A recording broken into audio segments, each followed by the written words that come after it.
I am Divya, I am from Techpile technology private limited Lucknow. बहुत सारे ऐसे स्टूडेंट्स हैं जो कि हमारे टेकपाइल से जुड़े हुए हैं, अभी ऑनलाइन समर ट्रेनिंग कर रहे हैं और उन्हें डिफ़िकल्टी आ रही क्योंकि उनके पास लैपटॉप नहीं है और उन्हें क्योंकि हमारी अभी ट्रेनिंग सेशन में करेंटली बेसिक HTML का कॉन्सेप्ट पढ़ाया जा रहा है और उसमें बहुत सारे स्टूडेंट्स के पास लैपटॉप ना होने की वजह से वो कोड नहीं कर पा रहे हैं।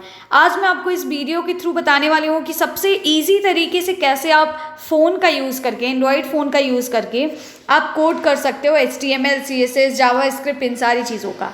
अब इसके लिए आपको क्या करना है, सबसे फर्स्ट आपको प्ले स्टोर पे जाना है। यहाँ आपको एक एप्लीकेशन मिलेगा वेवकोड नाम का, आप सर्च कर सकते हैं। जैसे ये मैंने सर्च कर लिया, सपोज यहाँ से मैंने सर्च कर लिया वेवकोड, दिस और ये एप्लीकेशन है जिसमें कि आप इसका लोगो 2 कर्ली ब्रेसेस के साथ बना हुआ है। हमने इसको इंस्टॉल किया, बहुत छोटा सा एप्लीकेशन है, विद इन 1 मिनट इस जो है इंस्टॉल हो जाएगा।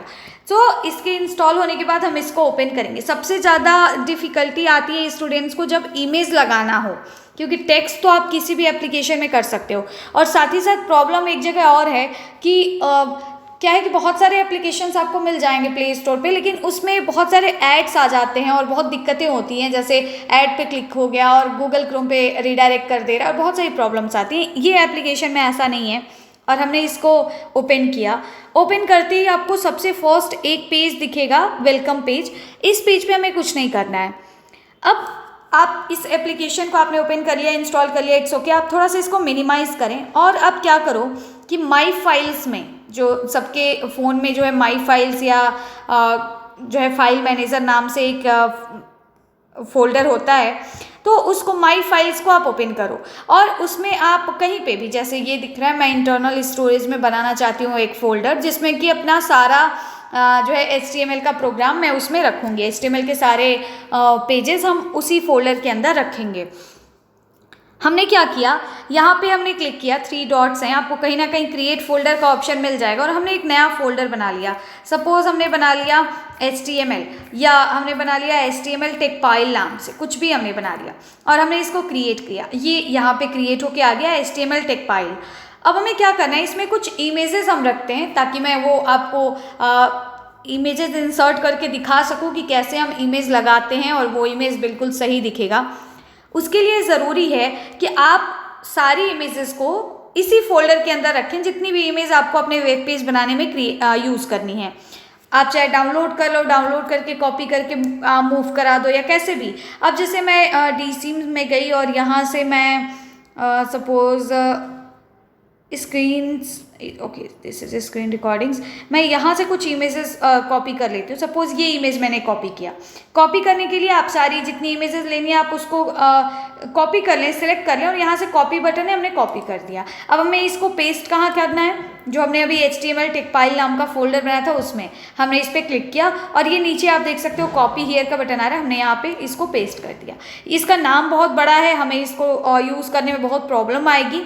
मैं इसको रीनेम कर देती हूँ। रीनेम करके सपोज मैंने कर दिया ए रीनेम कर दिया, इसका नाम हो गया a.jpg। अब मैं आपको दिखाती हूँ कि कैसे हम दूसरे पेजेस बनाएंगे बाय यूजिंग दिस एप्लीकेशन वेवकोड और कैसे हम उसमें इमेज भी लगाएंगे, कैसे यूज़ करेंगे। आपको उसके लिए क्या करने की ज़रूरत है कि आप यहाँ पे आप देख सकते हो फाइल मैनेजर का भी एक ऑप्शन दिख रहा है, ये फाइल मैनेजर का एक ऑप्शन दिख रहा है। या फिर आप कुछ ऐसा कर सकते हो कि यहाँ पे आप आओ और यहाँ पे आपको नया पेज बनाना है। आपने क्लिक किया, ये जो एक बार दिख रहा है मेन्यू बार, आपने इस पर क्लिक किया, न्यू पे गए और अगर आपको पूरा एक प्रोजेक्ट बनाना है जिसमें आपको JS की भी फाइल्स रखनी है, CSS की भी रखनी है, बहुत सारी रखनी है, तो आप पूरा एक प्रोजेक्ट का, वेब प्रोजेक्ट का मतलब है पूरा एक फोल्डर जिसमें कि इमेजेस, JS, CSS सारी फाइल्स होंगी। हमने एक नॉर्मल वेब पेज बना लिया, HTML का पेज बना लिया।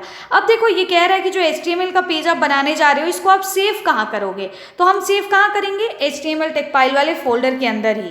अब हमने क्या किया, अलाउ पे क्लिक कर दिया और यहाँ पे हमने अपना, ओके बैक करती हूँ 1 स्टेप, और यहाँ पे मैं क्या करती हूँ कि अपना वो फोल्डर सर्च करती हूँ जिस फोल्डर में हमें सारी चीज़ें क्या रखनी थी। मैं इसको कैंसिल करती हूँ, फिर से पिक कर लेंगे। यहाँ पे। अब यहीं पे आपको HTML टेक्सपाइल नाम का ये फोल्डर आपको दिख जाएगा।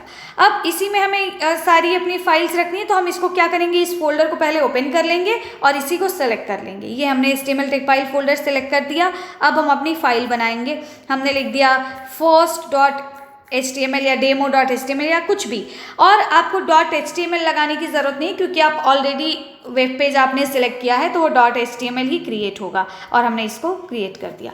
अब इसका आउटपुट पहले से, क्योंकि इसमें हेलो वर्ल्ड का कोड लिखा गया होगा, तो ये आपको यहाँ पे दिख रहा है। अब मुझे इसके फाइल पे जाना है, उस पेज पे जाना है जहाँ कोड लिखा गया है, तो ये ऊपर पेंसिल का बटन दिख रहा है, इस पर आप क्लिक करोगे और आपका वही फाइल first.html यहाँ ओपन हो जाएगा।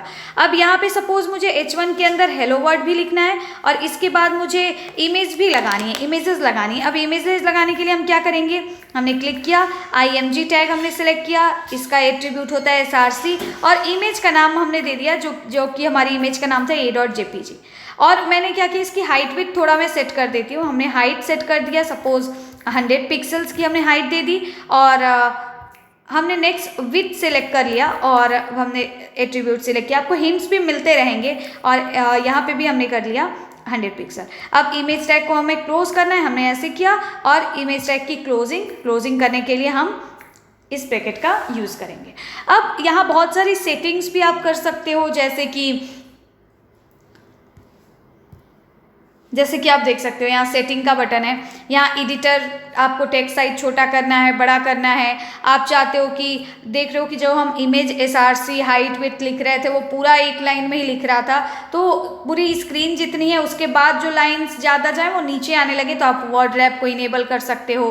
तो इस तरीके से आपको जो भी सेटिंग करनी है आप यहाँ पे कर सकते हो। टेक्स्ट साइज छोटा करना है, आप ऑफकोर्स यहाँ से छोटा कर सकते हो। तो जो भी आपको सेटिंग्स करनी है आप यहाँ से कर सकते हो। अभी आप देख सकते हो टेक्स्ट साइज थोड़ी सी छोटी हो गई। अब मुझे इसको रन कराना, कैसे रन कराएंगे, ये ऊपर रन का बटन दिख रहा है। हमने इमेज भी लगाई हुई है, और आप देख सकते हो ऊपर हेलो वर्ड भी दिख रहा है, नीचे छोटी सी इमेज भी आपको यहाँ पे दिख रही है। तो इस तरीके से आप इमेजेस पेस्ट कर सकते हो, और इस तरीके से आप अपनी पूरी HTML की फाइल बना सकते हो। अब जैसा आपको पता है कि जो भी स्टूडेंट्स टेक्सपाइल से जुड़े हुए हैं उनको हम एक्सरसाइजेस देते हैं, और वो एक्सरसाइजेस करके उन्हें हमारे तक सबमिट भी करना होता है। तो जितने भी टास्क एक दिन की एक्सरसाइज में दिए जाते हैं, सपोज हमने 10 एक्सरसाइजेज दिए 1 डे का, तो वो सारे 10 डेज के आउटपुट्स एक ही फाइल में रख के उन्हें सबमिट करना होता है हमारी वेबसाइट पे। तो इसके लिए आपने जितने पेजेस बनाए आप सबका स्क्रीनशॉट ले लो, ठीक है। आपने जितने पेजेस बनाए आप सबका स्क्रीनशॉट ले लो, और स्क्रीनशॉट लेने के बाद अब सारे जितने भी आपके फोटोज़ होंगे, जितने भी स्क्रीनशॉट्स होंगे वो आपको गैलरी में दिखेंगे। जैसे पहला पेज हमारा ये है। अब ये पहला पेज है, ऐसे ही मान लीजिए आपने 2, 4, 5 टास्क बना लिए, उसको एक PDF फाइल में कन्वर्ट करने के लिए कैम स्कैनर नाम का एक आपको PDF कैम स्कैनर नाम का एक एप्लीकेशन मिल जाएगा, जिसके थ्रू आप बहुत सारी JPG फाइल्स को, मैं हमेशा सोचता हूँ, ओके, सो यहाँ पे एडवर्टाइजमेंट्स भी आएंगे, कोई दिक्कत नहीं है। तो कैम स्कैनर का यूज़ करके आप बहुत सारी JPG फाइल्स को मिला के एक PDF फाइल में कन्वर्ट करके और उसको टास्क को सबमिट कर सकते हो। इस वीडियो में मैंने बताया कि कैसे हम HTML के कोड को रन कराएंगे with images and with all, and next video में मैं आपको बताऊंगी कि कैसे आप जितने भी स्क्रीनशॉट्स आपने लिए हैं उनको कलेक्ट करके एक PDF फाइल बना के और आप टेक्सपाइल के सॉफ्टवेयर पे सबमिट कर सकते हो। सो आई विश कि ये आपके लिए हेल्पफुल रहे और आप इसको देख के प्रॉपर तरीके से इमेजेस और सारी चीज़ें अपने वेब पेज में इंश्योर कर पाओ। So thank you so much.